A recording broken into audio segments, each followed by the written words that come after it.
Hello, welcome to Graduate Guru. We are starting with a new session and a new chapter, and that is the last chapter of your Maths 2 part, that is probability distribution. Now generally ये chapter में होता क्या है, students chapter सीखने से पहले ही डर जाते हैं क्योंकि बातें सुन के आते हैं कि ये बहुत डिफिकल्ट है।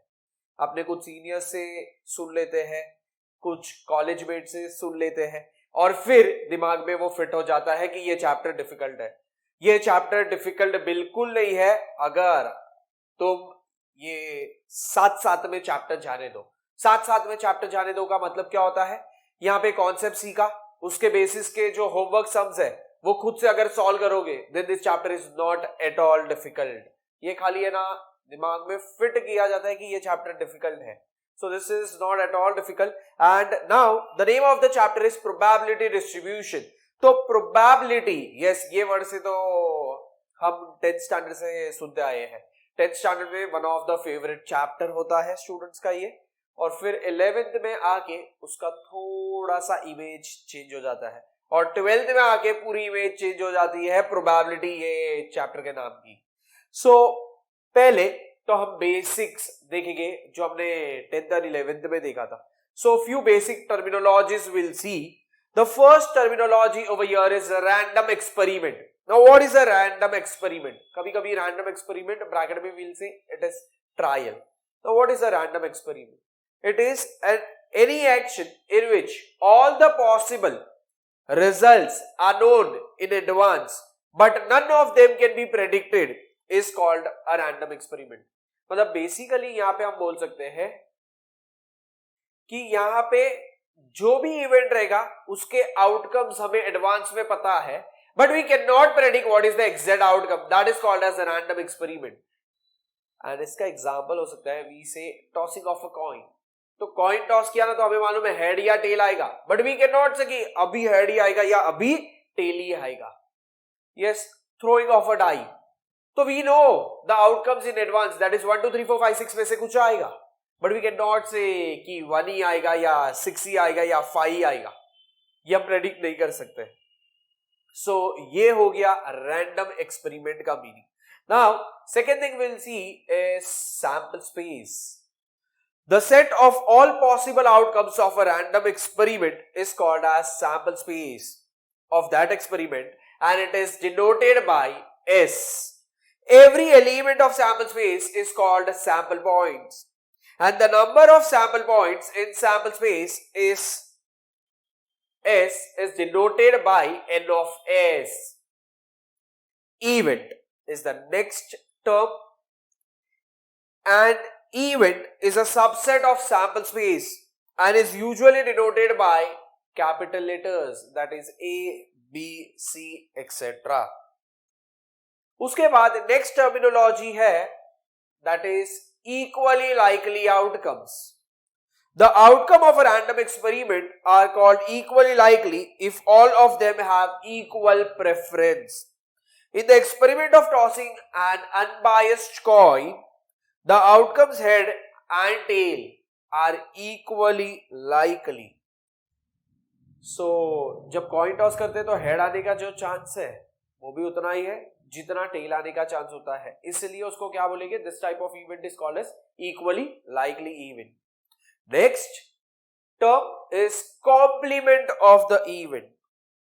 The set of all outcomes in sample space excluding those of an event is called complement of an event. It is denoted by A dash, comma B dash, comma C dash, etc. Yes, you can see using a Venn diagram कि अगर sample space is denoted by S and event is denoted by A, then the complement of event will be denoted by what? A dash. You will see that on the screen. Now, some commonly used events and their notations are given below. So, we'll write यहाँ पे as event and यहाँ पे we'll write it as the notation for that. So, in that case, we have the first event as not A. So यहां पे event में लिख दिया as not A. Not A का मतलब होता है notation के terms में it is A dash और it is A bar और it is A का complement. It is A dash आ जाएगा और A bar आ जाएगा या फिर A का complement A raised to C आ जाएगा. This is the first event. Second is at least one of A, at least one of A and B event occurs. So A and B occurs. So इसका representation होता है in terms of notation is A, at least आया मतलब union B. A and B के बीच में U है, इसका meaning होता है union. So it is at least A और B अगर आया then it is A union B. Then we have the next condition as or next event as both A and B occurs.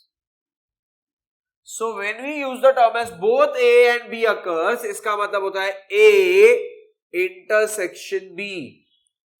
Yes, A और B के बीच में जो N है that is called as intersection. So ये हो जाएगा A intersection B. ये हो गया मेरा event number 3. We have the next event as event number 4 which says A occurs but not B. So यहाँ पे we'll write A occurs but not B.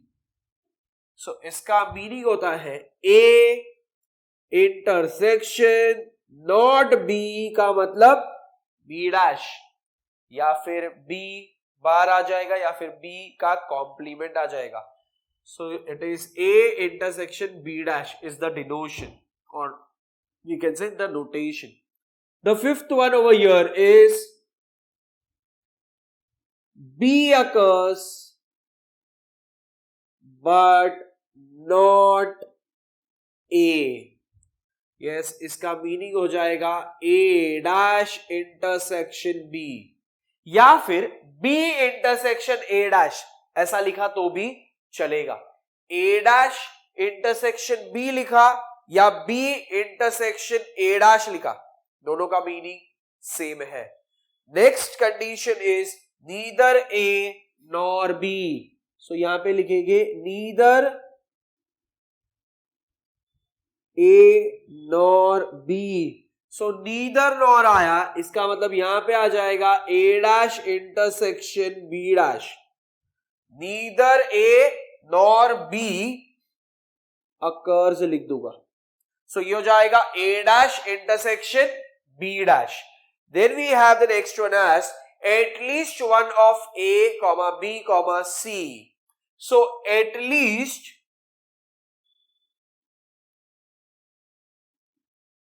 one of A, B, C का meaning होता है it is A union B union C. At least आया ना मतलब union आ जाएगा और A B C तो A union B union C आ जाएगा. So ये हो गया मेरा seventh event. And now we have the next one as exactly one of A and B. Now when they use the term as exactly one of A and B,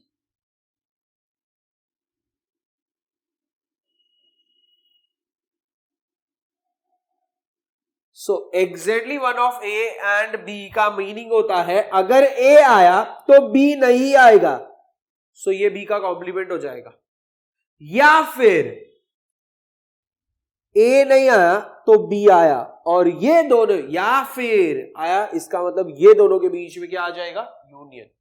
तो एक basic चीज याद रखना है, एंड जो होगा या both ये वर्ड आया इसका मतलब इंटरसेक्शन होता है.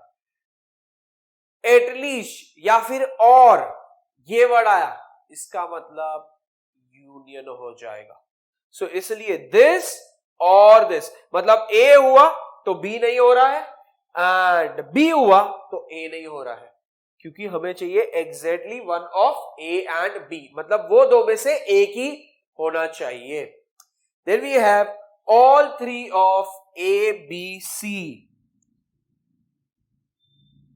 All three of A, B, C. तो ये हो जाएगा A intersection B intersection C.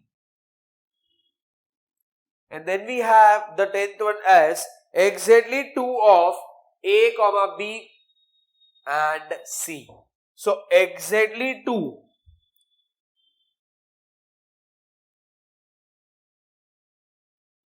of A, B and C. So इसका मीनिंग हो जाएगा A and B आया तो C नहीं चलेगा, और A आया B नहीं आया C चलेगा, और A नहीं आया B and C आ गया. यस, क्योंकि हमें चाहिए एग्जैक्टली 2, मतलब कोई भी दो, तो A B आया तो C नहीं, A C आया तो B नहीं, B C आया तो A नहीं आएगा. सो ये थे हमारे बेसिक इवेंट एंड उसके कुछ notations. Now please note down this part.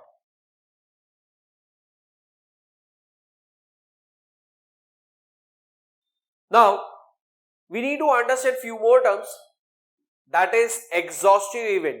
ये जो है ऑलरेडी हमने सीखा है. What is exhaustive event? So we say two events A and B defined on sample space S are said to be exhaustive if A union B is equal to S. मतलब अगर A union B equal to sample space आ गया, then we say that type of event is called as exhaustive events. So ये हो गया एक type का event. Then we have the next event, that is mutually exclusive event. Now what is mutually exclusive event? Two events A and B defined on sample space S are called mutually exclusive event if they cannot occur simultaneously. That is A intersection B is equal to phi, मतलब null set. In such a case, A and B are disjoint set. So that A intersection B is equal to phi आया या A intersection B is equal to null set आया, then we say that type of event is called as mutually exclusive event. Next, note कि if two events A and B defined on sample space S are mutually exclusive and exhaustive, then they are called as complementary event. That is, if A union B is equal to S आ रहा है and A intersection B is equal to phi आ रहा है, then A and B are complementary events. So ये important note था. So apart from this important note, अभी कुछ basic, that is tossing of a coin है, throwing of a die है, cards है. Yes, इसके basic चीजें हम सीख लेंगे. That is tossing of a coin or coins. If one coin is tossed n times or n coins are tossed together, then n of s is equal to 2 raised to n आ जाएगा. मतलब एक coin toss किया तो 2 raised to 1 आ जाएगा, दो coin toss किया तो 2 raised to 2 आ जाएगा, तीन कॉइन टॉस किया तो 2 raised to 3 आ जाएगा. That way. So 2 raised to 1 मतलब 2 पॉसिबिलिटी, 2 raised to 2 मतलब 4 पॉसिबिलिटी, 2 raised to 3 मतलब 8 possibility. Same way, throwing a die or dice, we can say, if one die is thrown n times or n dice are thrown together, then n of s is equal to 6 raised to n. मतलब अगर एक die रहेगा तो 6 raised to 1, दो dice रहेगा तो 6 raised to 2. So that is 6 raised to 2 मतलब 36 हो जाएगा possibilities. Then we have playing cards. A full pack of playing cards, also called as deck, D-E-C-K, consist of 52 cards, जहां पे it is only cards which are consider, jokers are not considered in that. So it does not contain any jokers. Amongst this 52 cards, there are 4 different suits. ये जो cards है वो 13, 13, 13, 13 के group में 4 part में divide होता है. वो जो 4 पार्ट में डिवाइड होता है, those 4 parts is called as suits. जैसे एक होता है स्पेड, फिर होता है डायमंड, उसके बाद होता है club and last one is heart. So 13 spade cards होते हैं, 13 diamond cards, 13 club cards and 13 heart cards होगा. So now each suit consist of 13 cards. Now we can say ये 52 कार्ड्स का मेन 2 बाइफर्केशन आएगा, 26 black cards and 26 red cards. 26 black cards जो है, black cards में हमारे पास स्पेड होता है और क्लब होता है, एंड रेड कलर के उसमें we have diamond cards and heart cards.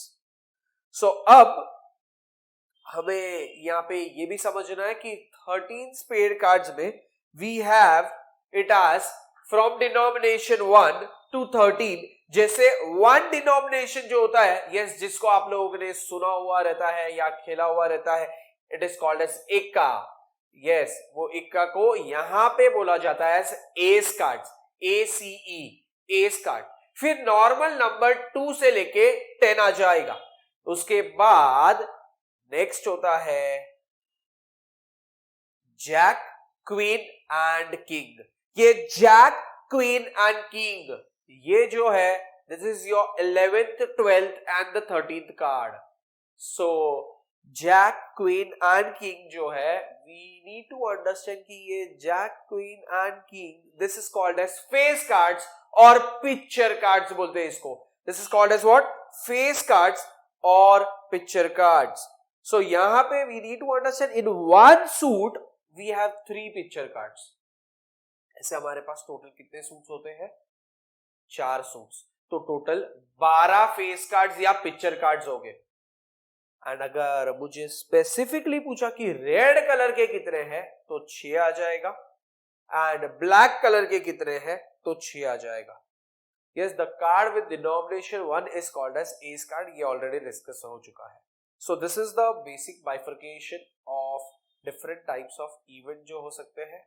उसमें हमने कॉइन देख लिया, डाइस देख लिया एंड कार्ड रिगार्डिंग बेसिक चीजें देख ली. Now will see sample space.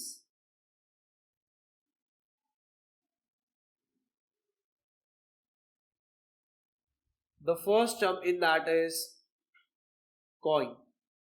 सो यहां पे in coin we have the category as a coin is tossed. So S is equal to, उस केस में आ जाएगा हेड कॉमा टेल. यस, जब बोला अ कॉइन इज टॉस, इसका मतलब इन जनरल हमने 2 raised to n बोला था, तो 2 raised to 1 मतलब 2 होता है. 2 पॉसिबिलिटी. यस, तो 2 का आधा होता है 1. सो इसलिए यहाँ पे एक H और एक T आ गया. फिर यहां पे लिखा अ कॉइन इज टॉस्ड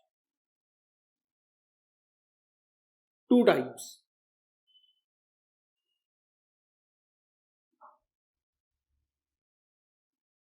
और 2 coins are tossed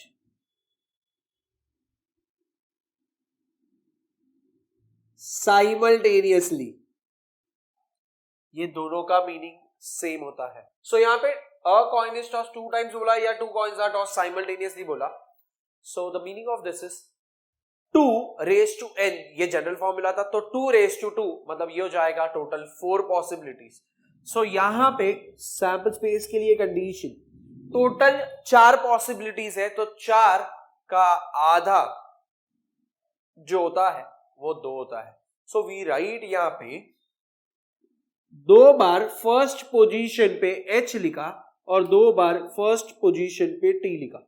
अभी 2 का आधा 1 होता है, तो यहाँ पे हेड, यहाँ पे टेल, इधर हेड और यहाँ पे tell.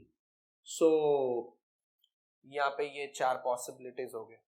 And same way a coin is tossed 3 times या 3 coins are tossed simultaneously. yes, ये दोनों का मीनिंग सेम है. सो यहां पे 2�3 मतलब 8 होता है. सो 8 का आधा हो जाएगा 4. So we write it as 4 heads and 4 tails.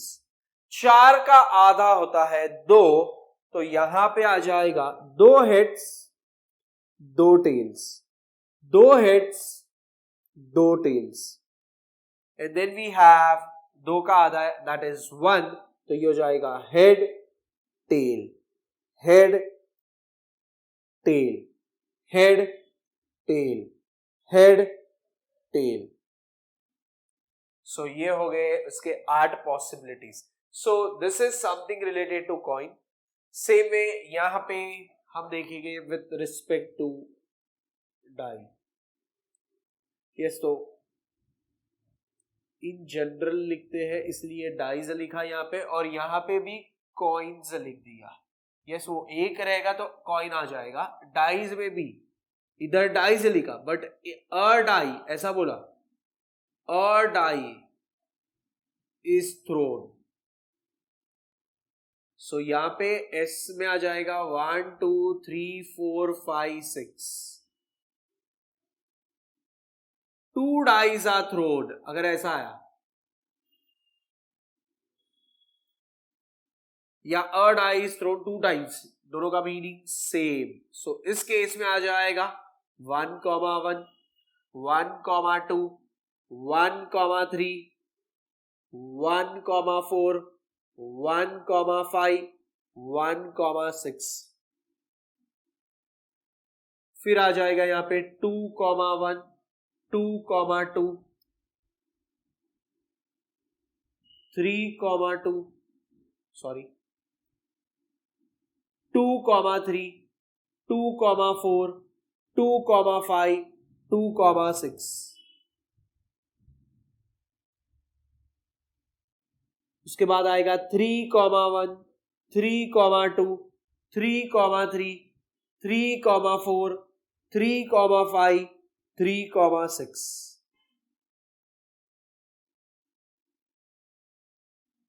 फिर आ जाएगा 4, 1, 4, 2, 4, 3, 4, 4, 4, 5, 4, 6.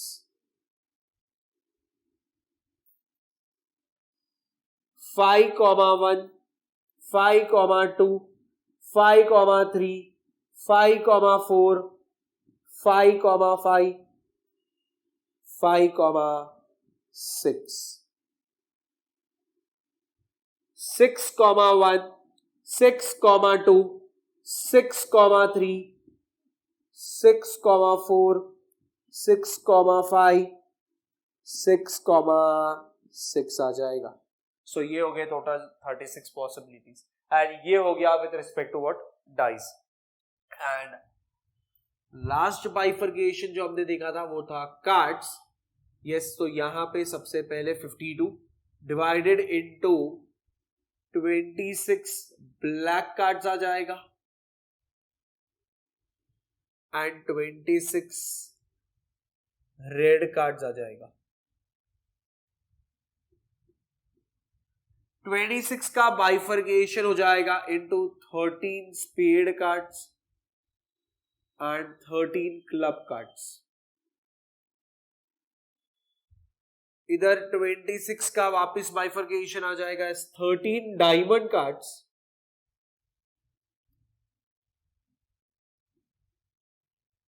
And 13 heart cards. यस, यहां पे स्पीड कार्ड्स लिख दिया. नाउ 13 का बाइफर्केशन है. First card is called as ace cards.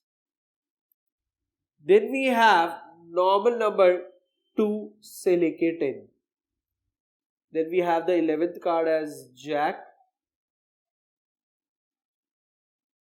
Queen and King. And this together is nothing but picture card, or we can say it is called as face cards. So यहाँ पे हम लिखेंगे note में there are 12 face or picture cards.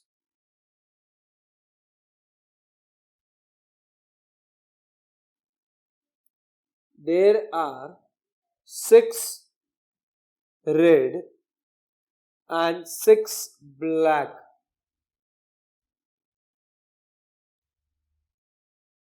face cards. There are 4 suits in a pack of 52 cards. There are 4 ace cards in a pack of 52 cards. So now we'll make a note of this.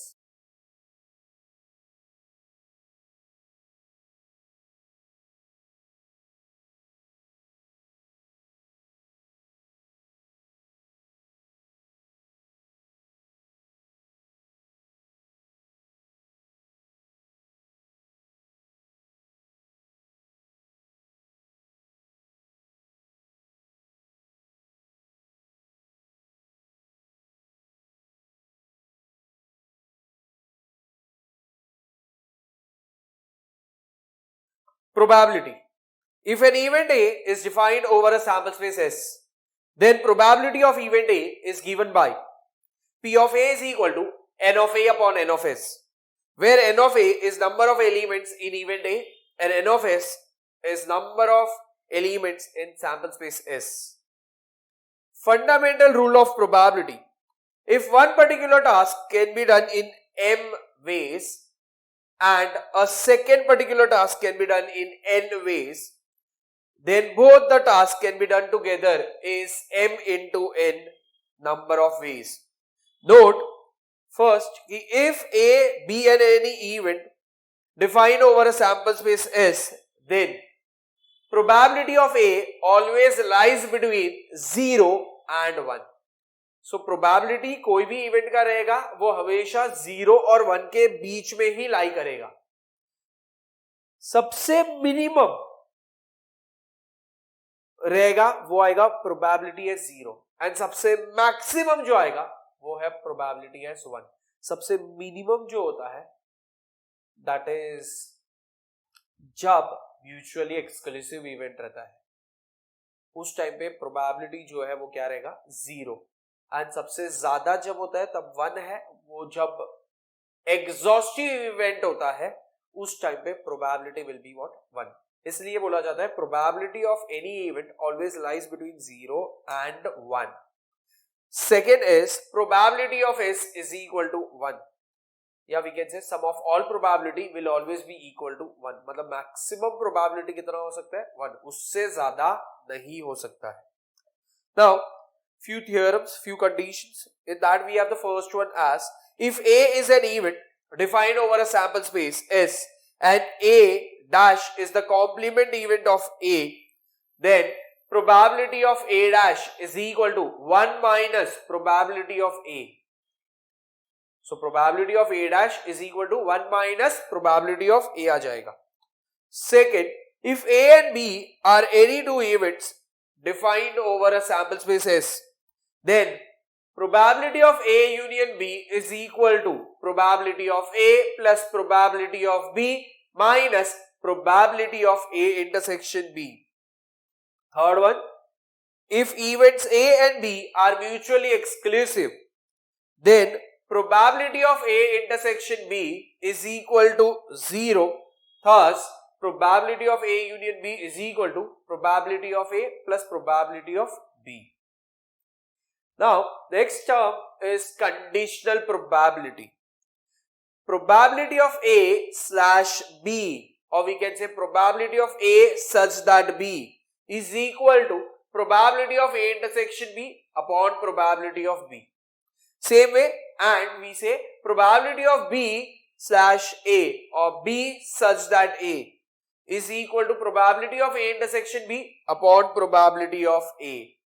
If A and B are two events defined on sample space S, then the probability of occurrence of both the events is given by probability of A intersection B is equal to probability of A into probability of B such that A. Or we also have the condition as this is also equal to probability of B into probability of A slash B. A such that B बोला जाएगा. Note, if A and B are independent events, bracket, the occurrence of one event does not depend on occurrence of other event, bracket close, then probability of A intersection B is equal to probability of A into probability of B.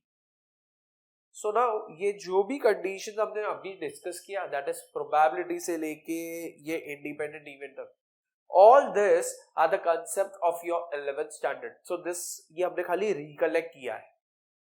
Now अब तक जो भी हमने discuss किया है ये session में, that was 10th standard and 11th standard का basics of what? Probability. So यहाँ पे please revise the concept of this session. That will help you to understand 12th standard का probability actually. Thank you.